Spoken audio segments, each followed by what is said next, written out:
ওই গোস্ত দিয়ে তাদের কি করা হয়? পারিশ্রমিক দেওয়া হয়। যদি আপনি গোস্ত দিয়ে পারিশ্রমিক দেন, আপনার কোরবানি বাতিল হয়ে যাবে। আমরা তো গোস্ত হিসাব করে কিনি, ফসাই নিয়ে যায়, দেখেন তো কয় মন হবে, কয় মন হবে, ঠকবো কি জিতবো, কত কেজি করে পড়ে। আপনি যদি কেজি হিসাব করেন কত টাকা করে পড়ে, কয় মন হবে, ঠিকঠাক আছে কিনা, বাজার ঠিক আছে কিনা, তাহলে তো আপনার উদ্দেশ্য কোরবানি হলো না। কোরবানির গোস্ত বিক্রির হুকুম আছে কিনা, এটা নিয়ে আমি পূর্বে আলোচনা করেছি। বিক্রি বলতে ওই যে আপনি যখন বিনিময় করবেন তখন কি হয়ে যাবে, এটা বিক্রি হয়ে যাবে। এই বিক্রির কোনো সিস্টেম নাই। এক্ষেত্রে এর সাথে আরেকটি জড়িত হচ্ছে কোরবানির পশুর চামড়া। কোরবানির পশুর চামড়া এটা আপনি বিক্রি করতে পারবেন, তবে শর্ত হচ্ছে এটা কি করতে হবে, সদকা করে দিতে হবে। বিক্রি করে ওই টাকাটা পকেটে ঢোকানো যাবে না। একটা বিষয় হচ্ছে কোরবানি করার ক্ষেত্রে অনেকে দেখা যায় গাবি কোরবানি দেয় না।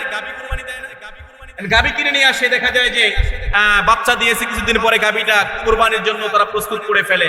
সেখানে গাবির ওলানে দেখা যায় পর্যাপ্ত পরিমাণ দুধ আছে। এখন আপনি কিনে নিয়ে গেলেন, কিনে নিয়ে যাওয়ার পরে আপনি এখনো দেখেন 2 দিন 3 দিন বাকি আছে কোরবানির, এখন পর্যাপ্ত 2, 4, 5 কেজি করে দুধ হচ্ছে। আপনি প্রতিদিন নিয়মিত কি করতেছেন, সেগুলো দহন করে নিজেরাই খাচ্ছেন। এটা জায়েজ নেই। আপনার কি করতে হবে, গাবির ওলান ভর্তি হয়ে গিয়েছে, গাবি ছটফট করছে, আপনি প্রথম কাজটা যেটা করবেন, পানির ওলানে পানি ছিটিয়ে দেন, দেখবেন স্বাভাবিক হয়ে গেছে, তার ব্যথাটা দূর হয়ে গেছে। তাও না হলে অবস্থা বেগতিক দেখা গেলে তখন আপনি কি করবেন, গাবি দহন করে এটাকে সদকা করে দিতে হবে। এই দুধটাকে কি করতে হবে, সদকা করে দিতে হবে। কোরবানির কোনো জিনিস আপনার কেবলমাত্র গোস্ত ছাড়া কোনো কিছু খেতে হবে। যে কোরবানি করার ক্ষেত্রে আপনাকে দেখতে হবে যেটা জন্মগতভাবে যে সকল প্রাণীগুলো বিকলাঙ্গ, হয়তো কান একটু কম, লেজ কাটা কিংবা শিং গজায়নি, সেটা ভিন্ন কথা। আর যদি জন্মগত ছাড়া যদি কোনো অ্যাক্সিডেন্ট হয়ে এমন কোনো আঘাতপ্রাপ্ত হয়, ইনজুর্ড হয়, যেটা ওই পশুটাকে আপনি কোরবানির ময়দান পর্যন্ত হেঁটে নিয়ে যেতে পারতেছেন, সেগুলো কি করা যাবে না, কোরবানি করা যাবে না। জন্মগত ত্রুটি থাকলে সেগুলো কোরবানি করা যাবে। তো এটা হচ্ছে স্বল্প সংখ্যক, বেশি নয়। যদি বেশি হয়ে যায় সেটা না দেওয়া উত্তম। কারণ আপনার দুই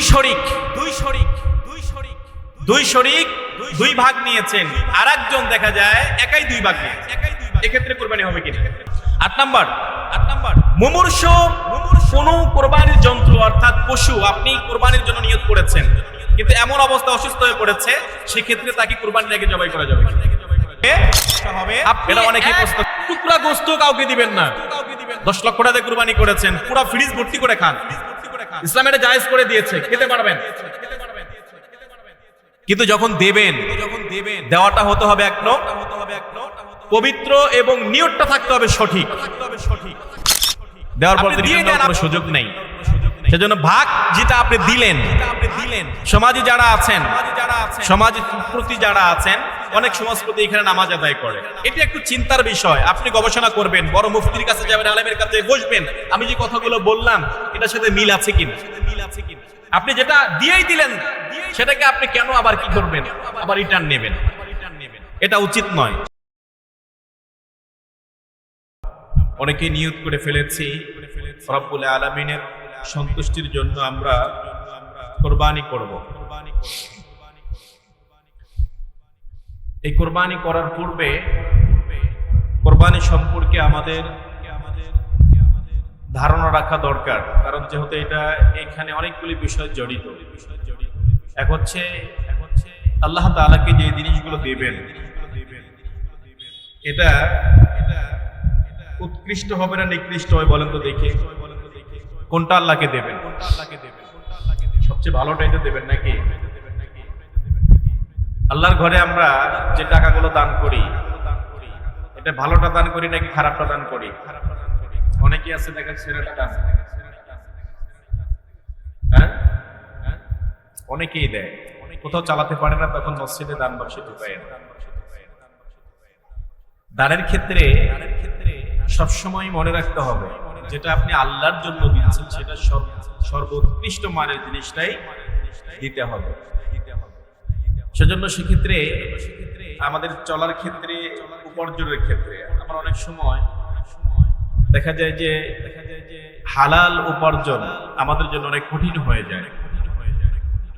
এখন কিভাবে কি করলে কোরবানি আমাদের জন্য আল্লাহ তাআলার দরবারে কবুল হওয়ার সম্ভাবনা বেশি, সেই মাসআলাগুলো আমাদের জানা থাকার দরকার আছে না নাই? আজকে তেমন কিছু গুরুত্বপূর্ণ মাসআলা নিয়ে আলোচনা করব কুরবানি সংক্রান্ত। কুরবানির গুরুত্বপূর্ণ মাসআলা, যে মাসআলাগুলো আপনারা না জানলেই নয়। ফিকহ শাস্ত্রের ঐতিহাসিক ফকিহগণ তারা আল্লাহর কাছে যে জিনিসটা উৎসর্গ করা হয় সেই বিষয়ে অসংখ্য মতামত তারা ব্যক্ত করেছেন। তার ভিতরে সকল ফকিহগণ একমত হয়েছে, যেটা আল্লাহকে দেওয়া হয় সেটা আর রিটার্ন পাওয়া কখনোই আশা করাও বোকামি। কারণ যেটা আমি আল্লাহকে দিয়ে দিলাম সেটা কি রিটার্ন পাওয়ার কোনো সুযোগ আছে? সুযোগ আছে? নেই। কিন্তু কেবলমাত্র কোরবানিটা হচ্ছে ব্যতিক্রম।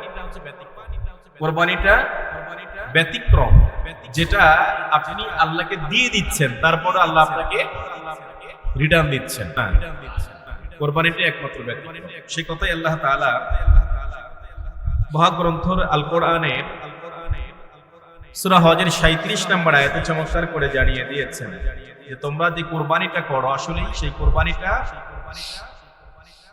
আমার কাছে আসে না। মূলত রক্ত মাংস কোনোটাই আসে না, আসে কেবলমাত্র তাকওয়া। রব্বুল আলামিন বলেন lan yanalallaha luhumuha wala dima'uha walakin yanaluhu taqwa minkum kadhalika sakhkharaha lakum litukabbirullaha ala ma hadakum wa bashshiril muhsinin। তোমরা রবের জন্য, আল্লাহ তাআলার সন্তুষ্টির জন্য যেই বস্তুটাকে কোরবানি করে থাকো, এই বস্তুর গোশত মাংস পুরোটাই আল্লাহ তাআলার দরবারে যায় না। কেবলমাত্র যেই জিনিসটা যায় সেটা হচ্ছে তোমাদের মনের তাকওয়া, তোমাদের ইন্টেনশন, এটা কি ছিল এটাই আল্লাহ তাআলার কাছে পৌঁছে যায়। সুবহানাল্লাহ। কারণ আল্লাহ তাআলার কাছে গোশতও যায় না, মাংসও যায় না, সব কিছু আল্লাহ তাআলা রিটার্ন দিয়ে দেন। সেই জন্য কোরবানি এমন একটা ইবাদত, সেটাকে আপনাকে স্বচ্ছতা সবচেয়ে বেশি জরুরি। স্বচ্ছতা যদি না হয় সেই কোরবানিটা আল্লাহর দরবারে কবুল হওয়ার সম্ভাবনাও নাই। স্বচ্ছতা দরকার আছে। সেই স্বচ্ছতা জানার ক্ষেত্রে এই কোরবানি দেওয়ার পূর্বে আপনার গুরুত্বপূর্ণ কিছু বিষয়, যেগুলো না জানলেই নয়, সেই জিনিসগুলো আমাদের প্রত্যেকের জানা প্রয়োজন। তার পূর্বে কুরবানি দেওয়া এবং না দেওয়ার ফজিলত কি? যারা কুরবানি, যাদের উপরে ওয়াজিব হয়েছে, ওয়াজিব হওয়া সত্ত্বেও যারা কুরবানি দেয় না, এই প্রসঙ্গে বিশ্বনবী সাল্লাল্লাহু আলাইহি ওয়াসাল্লাম কঠিন হুঁশিয়ারি দিয়েছেন। নবীজি সাল্লাল্লাহু আলাইহি ওয়াসাল্লাম বলেন মান ওয়াজাদা সাআ ফালাম ইযহা ফালা ইয়াকরাবান্না মুসাল্লানা। যেই ব্যক্তিকে আল্লাহ তাআলা কুরবানি দেওয়ার মতো সামর্থ্যবান করে দিয়েছে, তা সত্ত্বেও সে কোরবানি করে না, সে যেন আমার ঈদগাহে না আসে। সে যেন আমার ঈদগাহে না আসে। তার জন্য ঈদের মাঠ নয়, তার জন্য ঈদ নয়। যার সামর্থ্য আছে, সামর্থ্য থাকা সত্ত্বেও যারা কি করে না, কোরবানি করে না। এমন লোক বাংলাদেশে আছে না নাই যে সামর্থ্য আছে কোরবানি করে না? অসংখ্য সমাজ দেখা যায় যে ওই ভাগে অনেকেই শরীক হয় কোরবানি দেওয়ার জন্য, কিন্তু অনেক সময় দেখা যায় যে অনেক সমাজ আছে যাদের কোরবানি হয় না, অথচ ওই সমাজে অনেক বড় লোক মানুষ আছে যাদেরকে আল্লাহ সম্পদ দিয়েছে, তারা কোরবানি করে না। তারা মনে করে এই কোরবানি করলে এটাই আমাদের জন্য লস। নাউজুবিল্লাহ পড়েন। তারা এটা মনে করে।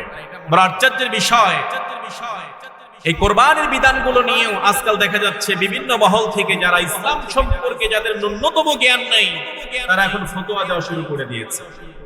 ফতোয়া দেওয়া শুরু করে দিয়েছে। এবং এই কোরবানি করতে আমরা হাজার লক্ষ লক্ষ প্রাণীকে জবাই করি। অনেকের আবার এগুলোর মায়া কান্না হয়, এই প্রাণীগুলো জবাই করলে কষ্ট হয়। তাহলে এটা আসলে কেমন বিধান? প্রাণী জবাই করলে কষ্ট হয়, কিন্তু গোশত খাইতে কষ্ট হয় না। ওরাই দেখবেন তো যখন গোশত নিয়ে বসে একদম কবজি ডুবায় খায়, কিন্তু প্রাণী জবাই করতে ওদের মায়া কান্না শুরু হয়ে যায়। ওরা আশ্চর্যের বিষয়, যারা এগুলো বলে যে প্রাণী জবাই করতে মায়া কান্না হয়, তাদেরকে দেখবেন যেই প্রাণীকে আল্লাহ হালাল করে দিয়েছে জবাই করে খাওয়ার জন্য, এটা জবাই করতে তাদের কষ্ট হয়, কিন্তু যেই জিনিসগুলো আল্লাহর সর্বশ্রেষ্ঠ সৃষ্টি আশরাফুল মাখলুকাত মানুষ, তাদেরকে মারতে তাদের কষ্ট হয় না। আমাদের পার্শ্ববর্তী দেশ ভারত দেখেন, এখন এই যে গত কয়েকদিন আগে পশ্চিমবঙ্গ দিয়ে নির্বাচন হয়ে গেল, নির্বাচনে পশ্চিমবঙ্গের যিনি মুখ্যমন্ত্রী হয়েছে শুভেন্দু অধিকারী, আপনারা অনেকেই দেখেছেন, উনি সরাসরি আমাদের দেশে কতগুলো মুসলমান, আমাদের দেশে দেখা যায় যে এখন যদি হিসাব করেন হয়তো 20 কোটি মানুষ হবে, সব মিলে 20 কোটি মানুষ, 20 কোটি কি মুসলিম? 20 কোটি কি মুসলিম? আমরা পার্সেন্টেজ সাড়ে কত পার্সেন্ট মুসলমান? হয়তো 91-92% মুসলমান, বাদ বাকি 8% কিন্তু বিধর্মীরা আছে, অন্য ধর্মের লোক আছে। কিন্তু ভারতে প্রায় 30 কোটির উপরে মুসলমান আছে, 30 কোটির উপরে মুসলিম। তিনি নির্বাচিত হয়ে ঘোষণা করলেন, কোন মুসলমান আমাকে ভোট দেয় নাই, কোন মুসলিম আমাকে ভোট দেয় নাই। এই কথা বলার পরে তিনি কিছু উগ্রবাদী বক্তব্য দিলেন মুসলমানদের বিরুদ্ধে। দেওয়ার পরে তার যে সান্ডা মান্ডা আছে সব লেগে পড়লো, মুসলমানদের যেখানে দোকান আছে দোকানগুলো বুলডোজার দিয়ে ভাঙ্গা শুরু করে দিল। এক পর্যায়ে যেখানে কসাইখানা আছে, যেখানে গরু জবাই হয়, সেগুলো বুলডোজার দিয়ে ভেঙে দিচ্ছে এবং মসজিদগুলো ভেঙে ভেঙে আগুন ধরিয়ে দিচ্ছে। তখন তাদের কষ্ট হয় না, কিন্তু তারা বড় বড় বক্তব্য দেয় যে গরু জবাই করলে কষ্ট হয়। মানুষ মেরে তারা আগুন দিয়ে পুড়িয়ে দিচ্ছে, এইখানে তাদের কোনো সমস্যা নাই। কিন্তু যেটাকে আল্লাহ হালাল করে দিয়েছে, সেই হালাল প্রাণীকে জবাই করলে তাদের অন্তর পড়ে। তাহলে এমনও মানুষ আছে যারা হালাল, যেটা আল্লাহ আমাদেরকে খাওয়ার জন্যই সৃষ্টি করেছেন, সেটা জবাই করলে তাদের কি কষ্ট হয়, আর যেটা হারাম করে দিয়েছে সেটা জবাই করলে তাদের জন্য মায়া কান্নাও হয় না। এই হলো তাদের অবস্থা। সেজন্য কোরবানি করা, এটা নিয়ে অনেকে আবার ফতোয়া দিচ্ছে। গতকালকে দেখলাম এক মহিলা, আমি আশ্চর্য হয়ে গেলাম, নামটা জানি না, হিজাব পরে টক শোতে এসে বলতেছে যে এই গরু খাওয়া, আরব দেশে গরুর কোনো সিস্টেম ছিল না, গরু ছিল না, এই গরু খাওয়া মোল্লা মুসলিমদেরকে মোল্লারাই করেছে, এগুলো ফতোয়া দিয়ে গরু খাওয়া জায়েজ করে দিয়েছে। নাউজুবিল্লাহ পড়া, অথচ হিজাব পরে আছে। এখন গরু খাওয়ার কথা আমরা হুজুররা বলছি, এই বিধান কে দিয়েছে? আল্লাহ দিয়েছে। অথচ কি বলতেছে? হুজুররাই নাকি এটা কি করেছে। আবার এর চাইতে নিকৃষ্ট কথা বলেছে, 2 দিন পরে এরপরে শোনা যাবে তারা শুকুর কুকুর খাওয়াও জায়েজ করে দেবে। নাউজুবিল্লাহ পড়ে। এই সকল মানুষ যারা ইসলামের বিপক্ষে যায়, এই কথাগুলো যারা বলে, ইসলামের মৌলিক বিধানগুলো নিয়ে কথা বলে, তারা আর কোশ্চিনকালেও তাদের ঈমান থাকে না। গত কয়েকদিন আগে এক নেত্রী, বড় এদেশের বড় একজন দলের নেত্রী, তিনি ঘোষণা দিলেন যে যাকাত, অর্থাৎ যাকাত যারা খায়, যাকাতের চাইতে চাঁদাবাজি করা উত্তম। নাউজুবিল্লাহ পড়বেন না। যাকাতের একটা বিধান, এটা ফরজ, 5টি স্তম্ভের একটি হচ্ছে যাকাত। ইসলামের ফরজ বিধানের 5টি স্তম্ভের একটি যাকাত। যখন আপনি ইসলামের মৌলিক কোনো বিষয় নিয়ে কথা বলবেন, মৌলিক কোনো বিষয়কে অস্বীকার করবেন, তখন আপনি ইসলামে থাকার আর কোনো অধিকার অটোমেটিকলি খারিজ হয়ে যায়, মুরতাদ হয়ে যায়। এই মানুষগুলো এগুলা বলেন আদান, অথচ আমাদের দেশে এই আলেম সমাজ অসংখ্য মানুষ আছে, এগুলো শোনার পরে চোখ বুজে থাকে, কথা বলেন। সেজন্য ইসলাম আমাদেরকে একদম ক্লিয়ারেন্স দিয়েছে, কোনটা জায়েজ কোনটা না জায়েজ, কোনটা হালাল কোনটা হারাম। আল্লাহ হারামটাকে একদম সীমিত করে দিয়েছে, হারামটাকে একদম সীমিত, লিমিটেশন করে দিয়েছে, কিন্তু হালাল বান্দার জন্য আল্লাহ আনলিমিটেড করে দিয়েছে। সুবহানাল্লাহ। তারপরেও যদি আপনি এখান থেকে না বোঝেন, আসলে কেমনে বুঝবেন? ইসলামটা চর্চা করতে হবে, ইসলাম চর্চার জিনিস এবং আমলে পরিণত করার জিনিস। সেজন্য কোরবানি, এই কোরবানি কেন্দ্রিক দেখা যায় যে অসংখ্য মানুষ এইগুলো নিয়ে আজে বাজে কথা বলে, কিন্তু আমরা কেবলমাত্র রবকে সন্তুষ্ট করার জন্য কাজ করি। কাকে বলেন তো দেখি, আরো জোরে বলেন, কাকে সন্তুষ্ট করার জন্য? আল্লাহকে সন্তুষ্ট করার জন্য কাজ করি। সেজন্য আল্লাহ তাআলাও জানিয়ে দিয়েছেন, তোমরা যে যন্ত্রগুলো জবাই করো, যেগুলো তোমাদেরকে অধীনস্থ করে দেওয়া হয়েছে, তোমাদের অধীনে ছিল না, এগুলো তোমাদের অধীনস্থ করে দিয়েছি আমি, এগুলো জবাই করো। এগুলোর গোশত রক্ত কোনো কিছু আমার কাছে আসে না, আমার কাছে আসে কেবলমাত্র তোমাদের মনের তাকওয়া, এটাই আসে, অন্য কিছু আসে না। সেজন্য কুরবানি ওয়াজিব হওয়া সত্ত্বেও যারা কুরবানি করে না, তাদের জন্য ঈদগাহে যাওয়া আল্লাহ রাসূল নিষেধাজ্ঞা দিয়ে দিয়েছেন। এখন যদি এরকম ঈদের ময়দানে গিয়ে যদি ইমাম সাহেব দাঁড়িয়ে বলে যে এখানে কোরবানি ওয়াজিব হয়েছে, এমন কারা কারা আছেন দাঁড়ান, কিন্তু দিচ্ছেন না, দেখবেন অসংখ্য মানুষ তারা আসামির কাঠগড়ায় দাঁড়িয়ে যাবে। সেজন্য যাদের উপর কোরবানি ওয়াজিব হয়েছে তারা অবশ্যই কি করবেন? কোরবানি দেওয়ার চেষ্টা করবেন। আল্লাহ পাক সকলকে তৌফিক দিয়ে সকলে পড়ি আমিন। এখন আসলে শুরুতেই আমরা কোরবানি কত টাকা থাকলে ওয়াজিব হয় এই বিষয়টা আমাদের সবচেয়ে বেশি জানা জরুরি, এটা জানা সবচেয়ে জরুরি। আমরা অনেক কনফিউশনে পড়ে যাই যে কত টাকা থাকলে আমি কোরবানি দেব। কোরবানি সকলের জন্যই কিন্তু ওয়াজিব নয়, কোরবানি সকলের জন্যই ওয়াজিব নয়। কোরবানির একটা লিমিটেশন আছে, কতটুকু সম্পদ থাকলে আপনাকে কোরবানি দিতে হবে। এটার একটা আল্লাহ তাআলা সংক্ষিপ্ত একদম সুস্পষ্ট ভাবে একটা দিক নির্দেশনা দিয়েছে, সেটা হচ্ছে নিসাব পরিমাণ সম্পদ। নিসাবের আমরা নিসাব যে এটা হচ্ছে পরিমাণ, এই নিসাব ধরি কিভাবে? স্বর্ণের হিসাব করলে কতটুকু আসে? 7.5 ভরি স্বর্ণ। রূপার হিসাব আসলে কতটুকু আসে? 52 ভরি স্বর্ণ। এখন আপনি 52 ভরি রূপার হিসাবটা ধরেন, 52 ভরি রূপার হিসাবটাই ধরেন। এই রূপার হিসাব ধরলে এখন বর্তমান বাজার মূল্য কত টাকা আসতেছে? কত টাকা আসে? এখন রূপার ভরি কত করে? আপনি আজ জানেন না হয়তো। রূপার ভরি এখন 5005, 3 ক্যাটাগরি আছে, 7000, 6000, 5000। আপনার 18 ক্যারেট আছে, 21 ক্যারেট আছে, 22 ক্যারেটের আছে রূপা। এটা হচ্ছে 5+ হয়ে গিয়েছে। এরপরে হচ্ছে সনাতন রূপা, যেটা পুরাতন যেটা, সেটা হয়তো আপনারা একটু কম হবে। কিন্তু 5 ধরেও যদি হিসাব করেন আপনি, 52.5 হলে কত টাকা আসতেছে? 2,60,000 টাকার মতো আসতেছে। এখন 2,60,000 টাকা এটা জাকাতের হিসাবের মতো নয় যে আপনার পুরো 1 বছর থাকতে হবে, এরকম না। এটা নিসাব হচ্ছে জিলহজের 10 থেকে নিয়ে 12 তারিখ সন্ধ্যা পর্যন্ত। জিলহজ মাসের 10 তারিখ সূর্যোদয়ের পর থেকে নিয়ে 12 তারিখ সন্ধ্যার আগ পর্যন্ত, এই সময় যদি আপনি এতটুকু সম্পদের মালিক হয়ে যান তাহলে আপনার উপরে কোরবানি ওয়াজিব। এখন এই সম্পদ আপনি বলতে পারেন তাহলে তো আমার তো এত স্বর্ণ নেই, এত রূপাও নাই। রূপাটাকে আপনি জাস্ট একটা কি করবেন? একটা হিসাবের লিমিটেশন ধরবেন। আপনি হয়তো কিছু সোনা আছে, কিছু রূপা আছে, কিছু টাকা আছে, কিছু আপনার ব্যাংক ব্যালেন্স আছে, কিছু সম্পদ আছে, সব মিলে হিসাব করেন। হিসাব করে দেখেন যে এতটুকু সম্পদ হয় কিনা। যদি হয় তাহলে আপনার উপরে কি কোরবানি। এখন কুরবানি ওয়াজিব হলেই যে আপনাকে লক্ষ টাকা দিয়ে কুরবানি দিতে হবে এমনটি নয়, এমনটি নয়। কুরবানি লক্ষ টাকা দিয়ে কুরবানি দিলেই যে আল্লাহর দরবারে কবুল হবে এমনটিও কোথাও বলা হয়।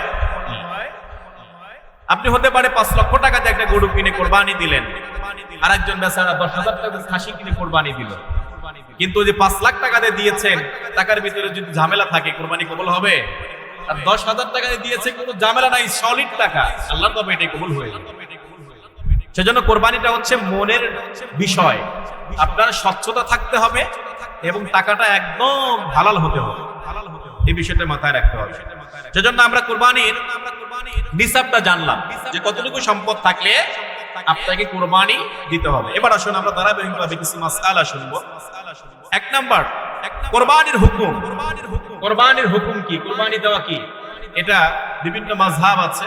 আমাদের হানাফি মাযহাবে এটাকে বলা হয়েছে ওয়াজিব, অন্যান্য মাযহাবে অনেকে সুন্নাত বলেছেন, আবার কোন কোন মাযহাবে ফরজ এটা বলেছেন। তবে হানাফি মাযহাবে এটা কোরবানি দেওয়া কি? ওয়াজিব। তাহলে ওয়াজিব বিধান যদি আপনি পালন না করেন তাহলে আসামির কাঠগড়ে দাঁড়াতে হবে। এ প্রসঙ্গে রব্বুল আলামিন সূরা কাউসারের চমৎকার করে বলেছেন, ফাসাল্লি লিরাব্বিকা ওয়ানহার। অতএব তোমার রবের উদ্দেশ্যে কি করো? নামাজ পড়ো এবং কুরবানি করো। রবের উদ্দেশ্যে নামাজ পড়ো এবং কুরবানি করো। উদ্দেশ্য কাকে? আল্লাহকে। আরো জোরে বলো, উদ্দেশ্য কাকে? আল্লাহকে। এই জিনিসটা মাথায় রাখতে হবে। 2 নাম্বার প্রশ্ন হচ্ছে কুরবানি জবাহ করার সময় কখন থেকে কোন পর্যায়ে আপনি জবাই করবেন? কুরবানি জবাহ করার সময় হচ্ছে 10 জিলহজ থেকে শুরু করে 12ই জিলহজ সূর্য অস্ত যাওয়ার পূর্ব পর্যন্ত 3 দিন আপনার কোরবানি করা যায়। কয় দিন? আরো জোরে বলেন। 3 দিন পর্যন্ত কোরবানি করা যায়। এখন 3 দিনের ভিতরে যে কোনো সময় আপনি কোরবানি করতে পারেন, কিন্তু সন্ধ্যা হয়ে যাওয়ার পরে আর কোরবানি করা যাবে 12 তারিখ সন্ধ্যা হয়ে যাওয়ার পরে কোরবানি করা যাবে না। সেজন্য এই কোরবানির সময় হচ্ছে 3 দিন। আমরা কেবলমাত্র 10 জিলহজই আমাদের দেশে কোরবানি করে থাকি, সাধারণত বেশি অধিক পরিমাণ করে থাকি, কিন্তু সেখানে দেখা যায় যে অনেকেই পরে করলেও হয়ে যাবে, এটার বিধান রয়েছে।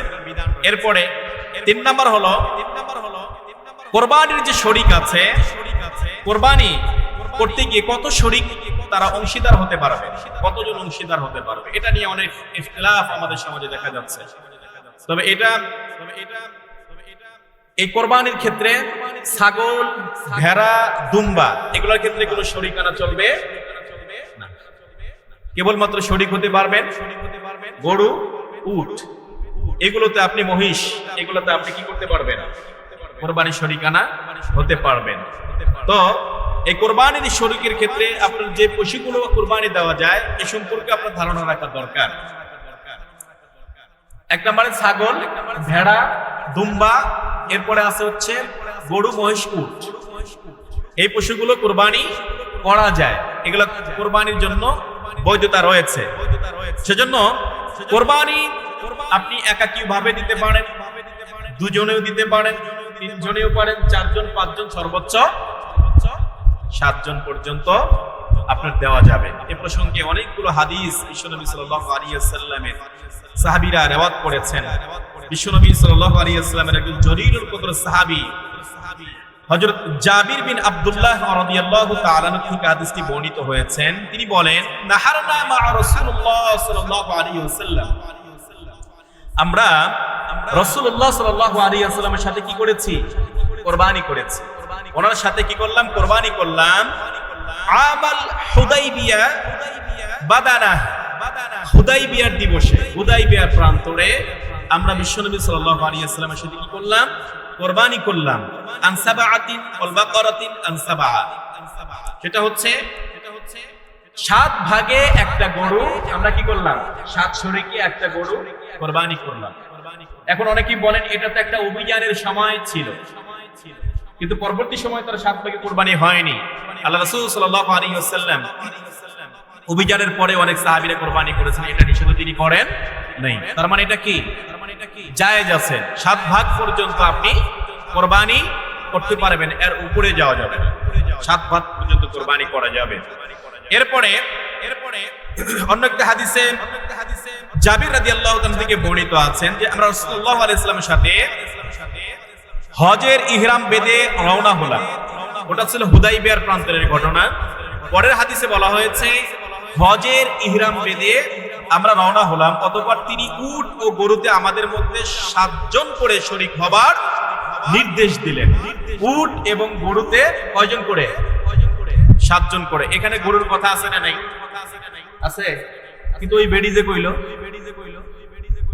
যে নবীর সময় গরু ছিল না, গরু মোল্লারা বানাইছে, তাহলে কি এটা ইসলামের সাথে কি সাংঘর্ষিক? হ্যাঁ, বাকারা শব্দের অর্থ কি? গাভী। বাকারা শব্দের অর্থ গাভী, ঠিক আছে। সেই জন্য যারা ইসলাম সম্পর্কে জানে না তারা ইসলাম আজে বাজে কথা বলে, এদের ইসলাম সম্পর্কে জানানো দরকার। না জানলে আবুল তাবুল কথা বলার থেকে তাদের কি রাখতে হবে? বিরত থাকতে হবে। এরপরে জাবের রাদিয়াল্লাহু তাআলা থেকে আরেকটি হাদিস বর্ণিত হয়েছে। রাসূলুল্লাহ সাল্লাল্লাহু আলাইহি ওয়াসাল্লাম ইরশাদ করেন, গরুতে 7 ভাগ এবং উটেও 7 ভাগ। উল্লেখ্য যে যদি একা কুরবানি করা যায় সেটি উত্তম হবে। তোমরা 7 ভাগ পর্যন্ত করতে পারো, এতে কোনো অসুবিধা নেই। এরপরে 4 নাম্বার যে মাসআলাটা রয়েছে সেটা হচ্ছে কুরবানি পশুর বৈধ হতে হবে। কুরবানির পশু বৈধ কত হতে হবে? এখানে বৈধ বলতে কোরবানির পশু যেগুলো বৈধ, অর্থাৎ এখানে কোনো ত্রুটি বিচ্যুতি থাকা যাবে কিনা? ত্রুটি বিচ্যুতি থাকলে যে কোরবানি পশু আসলে কতটুকু ত্রুটি বিচ্যুতি থাকলে এটা কোরবানি করা বৈধ হবে, বিষয়টা হচ্ছে এমন।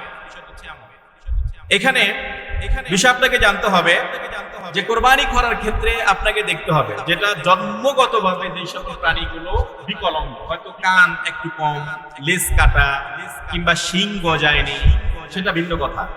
আর যদি জন্মগত ছাড়া যদি কোনো অ্যাক্সিডেন্ট হয়ে এমন কোনো আঘাতপ্রাপ্ত হয়, ইনজুর্ড হয়, যেটা ওই পশুটাকে আপনি কোরবানির ময়দান পর্যন্ত হেঁটে নিয়ে যেতে পারতেছেন, সেগুলো কি করা যাবে না, কোরবানি করা যাবে না। জন্মগত ত্রুটি থাকলে সেগুলো কোরবানি করা যাবে। তো এটা হচ্ছে স্বল্প সংখ্যক, বেশি নয়।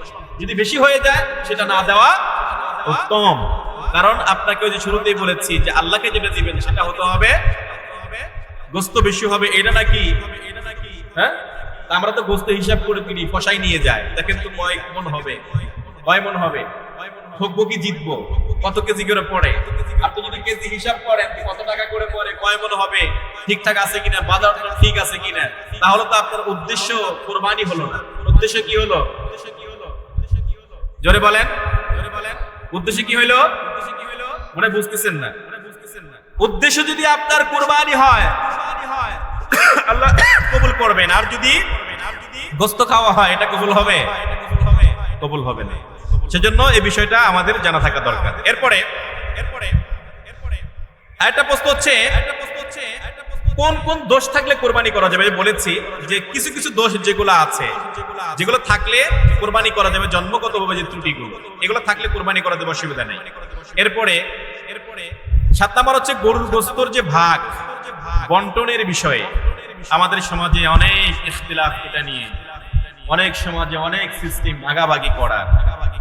এ প্রসঙ্গে রব্বুল আলামিন চমৎকার করে একটি নীতিমালা দিয়েছেন, ফাকুলু মিনহা ওয়া আত'ইমুল বাইসাল ফাকির। আল্লাহ তাআলা বলেন, তোমাদের জবাইকৃত পশু থেকে তোমরা নিজেরা খাও, গরিব এবং দুস্থদেরকে কি করো? খেতে দাও। নিজেরা খাও, গরিব অসহায়দেরকে খেতে দাও।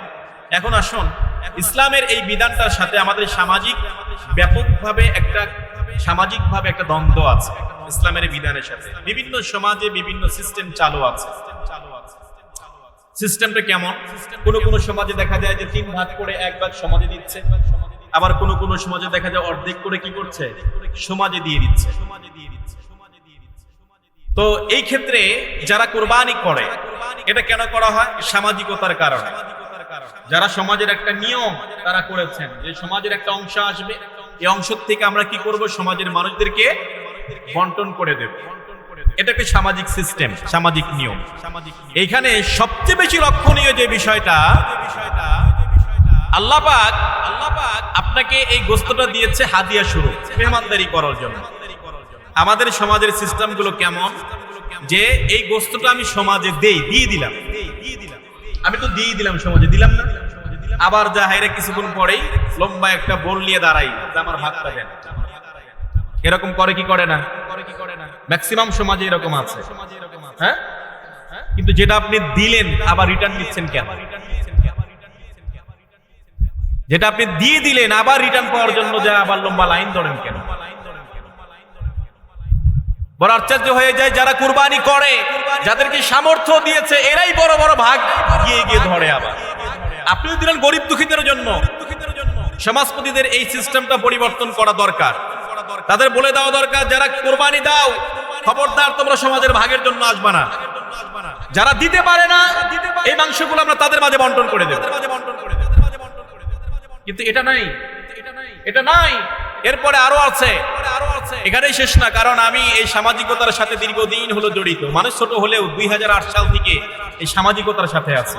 আমি ক্লাস 8-এ পড়ি, তখন থেকে মসজিদের ইমামতির দায়িত্ব পালন করি 2008 সাল থেকে নিয়ে।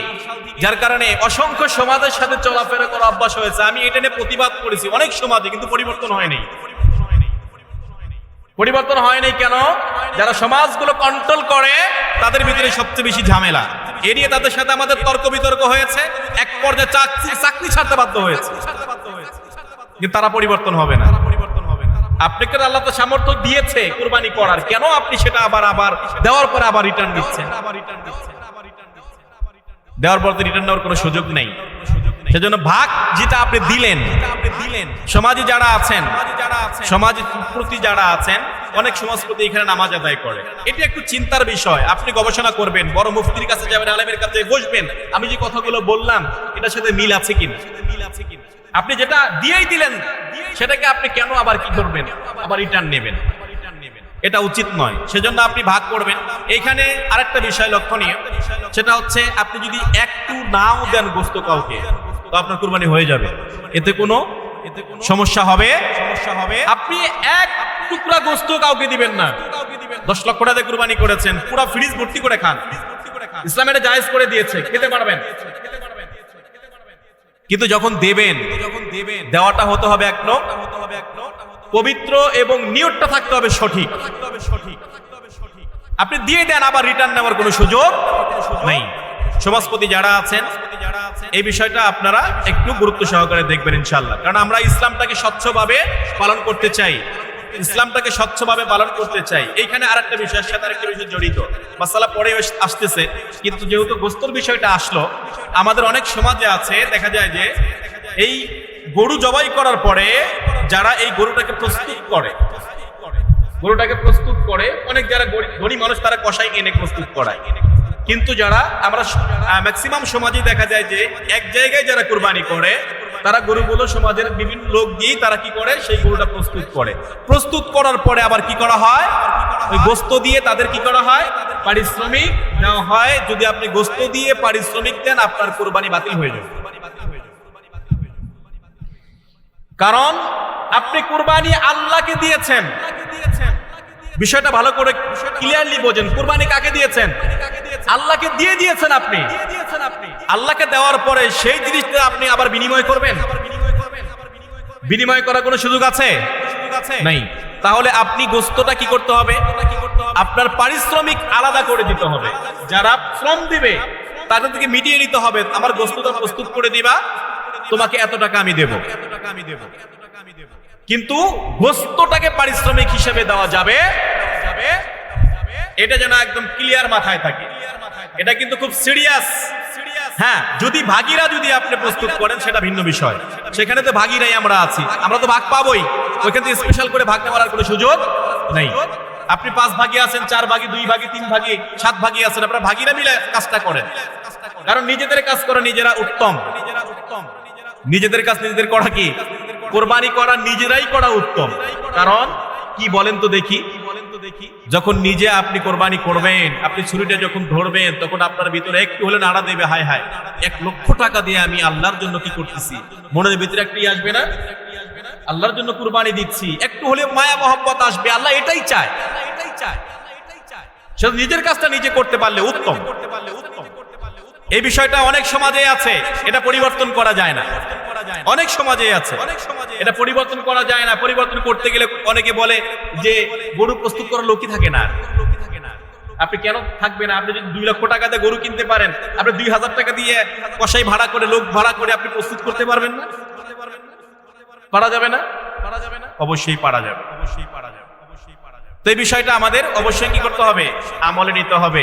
এর সাথে আরেকটা বিষয় জড়িত, যদি আপনি যদি কুরবানি করতে পারেন এটা উত্তম। আপনি যদি কুরবানি করতে পারেন এটা উত্তম, সর্বোত্তম। আপনি পারতেছেন না, অভ্যাস নাই, ছুরি চালাতে পারবেন না, আপনি একজন ইমাম সাহেবকে ধরাইয়া দিলেন, আপনি কি করলেন, হাতটা একটু আগায়া দিয়ে শরীক বলেন, এতটুকু তো করা যাবে? করা যাবে না? যাবে।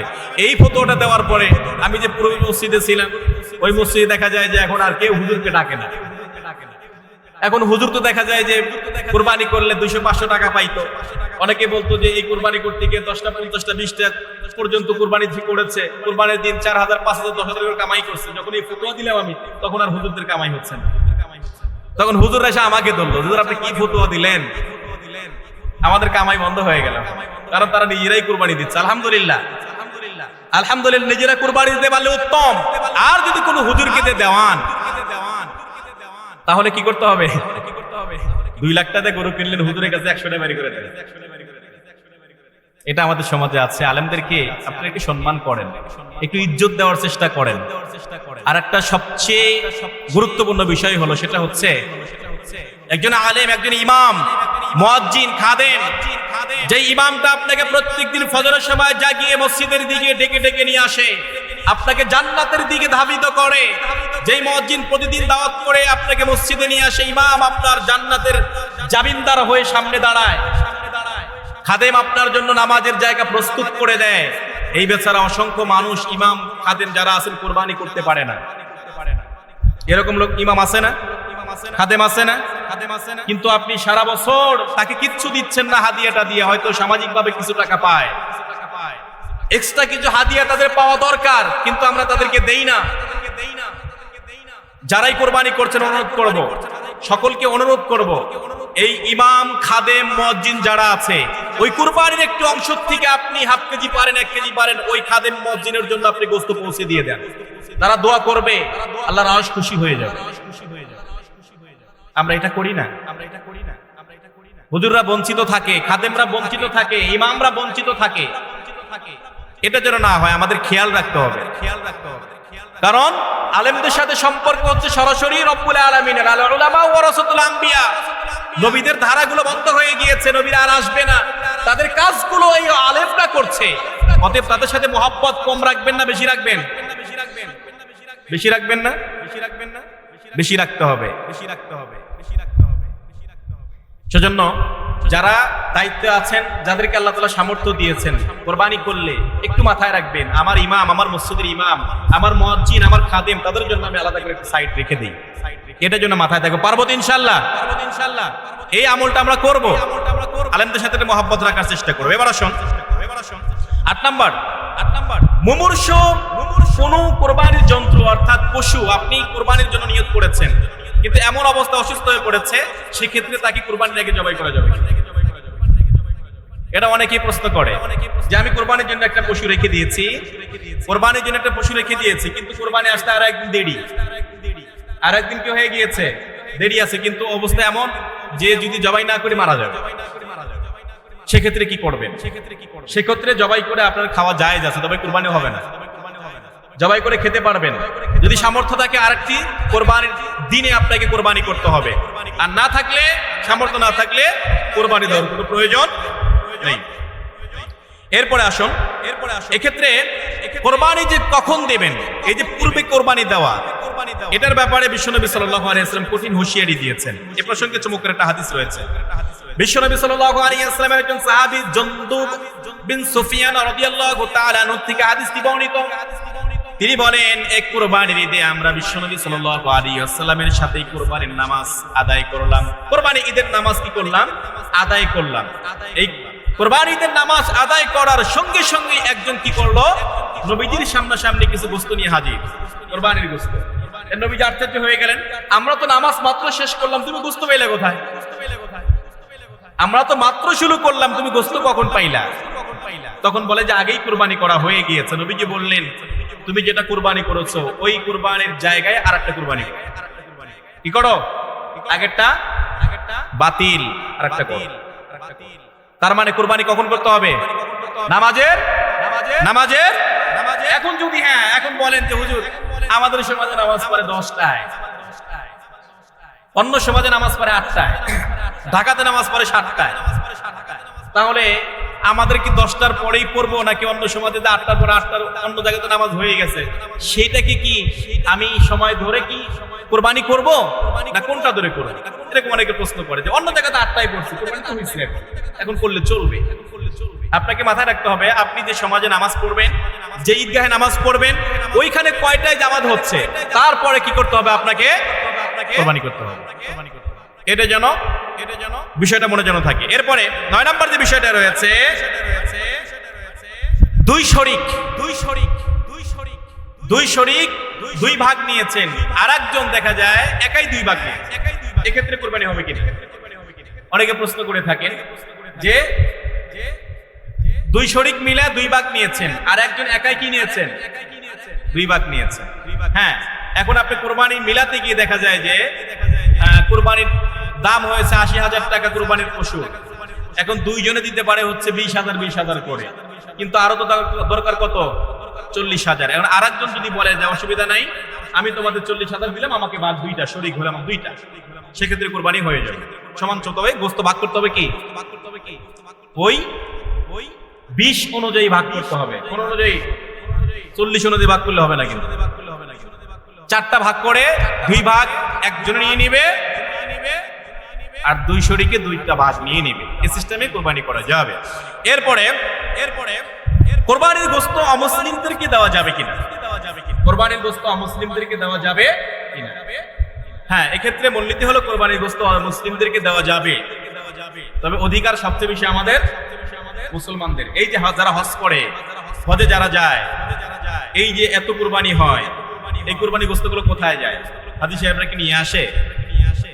যারা হজ করতে যায় নিয়ে আসে কি? নিয়ে আসে না। তাহলে এই গোশত কোথায় যায় আপনারা কি জানেন? হ্যাঁ, এই গোশত আমাদের বাংলাদেশেও আসে। কারা খায়? কারা খায় এটা? এই দুম্বার গোশত, উটের গোশত বাংলাদেশে আসে, তবে কবে আসে? সৌদি সরকার এটাকে সারে মুহররম মাসের 1 তারিখে, সৌদি সরকার এই গোশতটা ছাড়ে হচ্ছে মুহররম মাসের 1 তারিখে গোটা বিশ্বে ছড়িয়ে দেয়। তার আগে কি করা হয়? এটা আইডিবি একটা ব্যাংক আছে, ইসলামিক ডেভেলপমেন্ট ব্যাংক। এই ব্যাংকের অধীনে 1983 সাল থেকে নিয়ে এটার কার্যক্রম শুরু হয়েছে। আগে দেখা যেত হাজিরা কি করত, তারা এটা জবাই করে তারা নিজেরা খেত, অনেকে শুকায় রাখতো, নিয়ে আসতো, রাস্তায় ফেলে দিত। কিন্তু পরবর্তী সময় দেখলো এটা এমন ভাবে বর্জ্য তৈরি হয়, দুর্গন্ধ তৈরি হয়, যেটা একটা পরিবেশ দূষিত হচ্ছে। তখন সরকার একটা উদ্যোগ নিয়ে, এই ইসলামিক ডেভেলপ ব্যাংক উদ্যোগ নিয়ে তারা এটাকে সংরক্ষণের একটা চিন্তা করে। এখন তো দেখা যায় যে সিস্টেম হয়েছে এটা একটা কুপনের ভিতরে কুরবানি হয়ে যায়। হাজিরা যারা যায় একটা কুপনে, সেটা এই কুপনটা কিনে নেয়, প্রায় 400 রিয়াল 800 1000 রিয়াল করে দিয়ে তারা কুপন কিনে নেয়। কুপন নিলে এই ডেভেলপমেন্ট সেন্টার থেকে তাদের যে দেখা যায় যে প্রায় 30 থেকে 40 হাজার কর্মী আছে, তারা এগুলো সেখানে কুরবানিটা তারা নিশ্চিত করে এই কুরবানির গোশতটাকে ফ্রিজ আপ করা হয়। কুরবানির দিন সকাল থেকে নিয়ে সৌদি আরব, মক্কা মদিনার প্রত্যেকটা প্রান্তরে গোশতগুলো পৌঁছে দেওয়া হয়।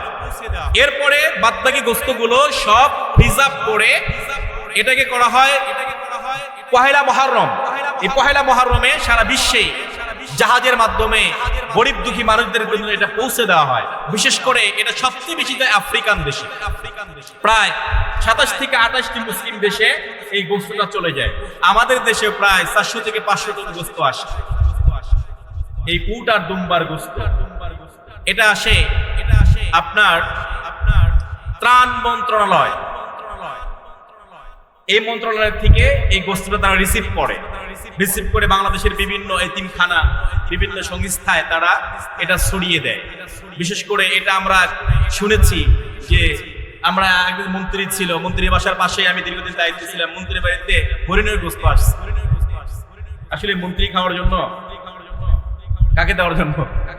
গরিব দুঃখীদের দেওয়ার জন্য। হ্যাঁ, কুরবানির গোশত সকলেই খেতে পারে, তবে উদ্দেশ্য কোনটা? গরিব মিসকিনদেরকে এটা দিয়ে দেওয়া, ছড়িয়ে দেওয়া। তো সেজন্য আমাদের বাংলাদেশেও আসে, এই গোশতটা বাংলাদেশেও আসে। সেজন্য এই গোশতটা কি করে তারা ফ্রিজ আপ করে গোটা বিশ্বব্যাপী ছড়িয়ে দেয় মানুষদেরকে, এটাকে এই কুরবানির অংশীদার করার জন্য, তারা যেন কুরবানির গোশতটা খায়, আল্লাহর শুকরিয়া আদায় করে। এই জন্য সেজন্য কুরবানির গোশত মুসলিমদেরকে দেওয়া যাবে, এতে কোনো অসুবিধা নেই। এরপরে প্রশ্ন হচ্ছে কুরবানির গোশত বিক্রির হুকুম আছে কিনা?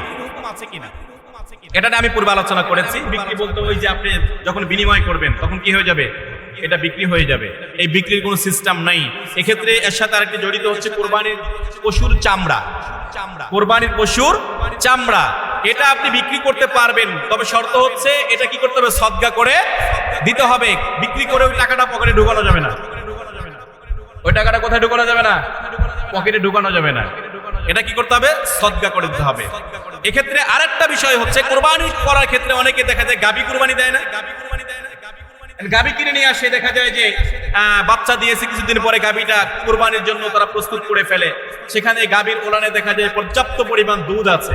এখন আপনি কিনে নিয়ে গেলেন, কিনে নিয়ে যাওয়ার পরে আপনি এখনো দেখেন 2 দিন 3 দিন বাকি আছে কুরবানির, এখন পর্যাপ্ত 2, 4, 5 কেজি করে দুধ হচ্ছে। আপনি প্রতিদিন নিয়মিত কি করতেছেন? সেগুলো দহন করে নিজেরাই খাচ্ছেন। এটা জায়েজ নেই। আপনাকে কি করতে হবে? গাভীর ওলান ভর্তি হয়ে গিয়েছে, গাভী ছটফট করছে, আপনি প্রথম কাজটা যেটা করবেন, পানির ওলানে পানি ছিটিয়ে দেন, দেখবেন স্বাভাবিক হয়ে গেছে, তার ব্যথাটা দূর হয়ে গেছে। তাও না হলে অবস্থা বেগতিক দেখা গেলে তখন আপনি কি করবেন? গাভী দহন করে এটাকে সদকা করে দিতে হবে। এই দুধটাকে কি করতে হবে? সদকা করে দিতে হবে। কুরবানির কোনো জিনিস আপনার কেবলমাত্র গোশত ছাড়া কোনো কিছু খেতে পারবেন না, এটা আপনার জন্য জায়েজ নেই, সেটা সদকা করে দিতে হবে। আর যদি খেয়ে থাকেন, অনেকে এই কাজগুলো করে, যদি খেয়ে থাকেন তাহলে ওই পরিমাণ দাম আপনাকে কি করতে হবে? সদকা করে দিতে হবে। এরপরে আসুন কুরবানির সাথে আকিকা করার হুকুম, এইটা আমাদের সবচেয়ে বেশি সমাজে প্রশ্ন। কুরবানি করার সাথে আকিকার হুকুম কি? আমাদের দেখা যায় আত্মীয় স্বজনরা আমাদের সাথে কুরবানি আকিকা দিয়ে দিচ্ছে, বিশেষ করে আমার বাবাও তো দেখা যায় কুরবানির সাথে আমাদের সব ভাই বোনের আকিকা দিয়ে দিচ্ছে। তখন তো এটা আসলে ভাবে ক্লিয়ারলি তারা জানতোও না। এখন আকিকা আর কুরবানি এদের দুইটার হুকুম হচ্ছে ভিন্ন, আপনাকে বুঝতে হবে। আকিকা করা সুন্নাহ, আকিকা করা কি সুন্নাহ, কুরবানি করা কি ওয়াজিব। আকিকার একটা নির্দিষ্ট সময় আছে, কুরবানির আলাদা একটা নির্দিষ্ট সময় আছে। আকিকার নির্দিষ্ট সময় হচ্ছে জন্মের কয় দিনের ভিতরে? 7 দিনের ভিতরে। জন্মের 7 দিনের ভিতরে আকিকা করা সুন্নাহ। 3টি কাজ করা সুন্নাহ। এক নাম্বার হচ্ছে আপনি আকিকা করতে হবে, নাম রাখতে হবে, মাথার চুল ফেলে দিতে হবে শিশুর জন্য। আর কুরবানি বছরে নির্ধারিত সময়ে, 10 জিলহজ, 11, 12 জিলহজ সন্ধ্যার আগ পর্যন্ত 3 দিন। সেজন্য হুকুমগত দিক থেকেও কিন্তু এটার অনেক পার্থক্য রয়েছে। এটা পরবর্তী সময়ে, এটা সাহাবী তাবিঈদের সময়ে এটার সিস্টেম ছিল না, তারা আকিকা কুরবানি একসাথে কখনো করেননি। কিন্তু পরবর্তী সময়ে অনেক উলামায়ে কেরাম এটা আকিকা আর কুরবানি অনেক ক্ষেত্রে তারা বলেছেন একত্রে করা যেতে পারে, তবে উত্তম হচ্ছে আলাদা করে দেওয়া। অনেক উলামায়ে কেরাম এটা বলেছেন, যার কারণে যে সেই সুবাদে আমাদের দেশে দেখা যায় যে অনেকেই আকিকা আর কুরবানি একত্রে করে দেন। এন্ড আকিকা করার মূলনীতি কোনটা বলেন তো দেখি, শেষ করে দিব। আকিকা করার মূলনীতি হচ্ছে যে ছেলে হলে 2টি খাসি, মেয়ে হলে 1টি। কিন্তু কুরবানি কি? কুরবানি হচ্ছে আপনি গরু দিতে পারেন, দুম্বাও দিতে পারেন, উটও দিতে পারেন, সবকিছু দিতে পারেন, ঠিক আছে? সেজন্য আপনার আকিকা আর কুরবানি এটা একসাথে করবেন না, না করাটাই উত্তম। যদি করেন উলামায়ে কেরাম অনেকেই বলেছেন হয়ে যাবে, তবে না করাটাই উত্তম। আল্লাহ পাক আমাদের এই কুরবানির মাসআলাগুলো জেনেই আল্লাহ তাআলা আমাদের সকলকে যেন কুরবানি সঠিকভাবে করার তৌফিক দেন। আমরা সকলে পড়ি আমিন। আমা আলাইনা ইল্লাল বালাগ।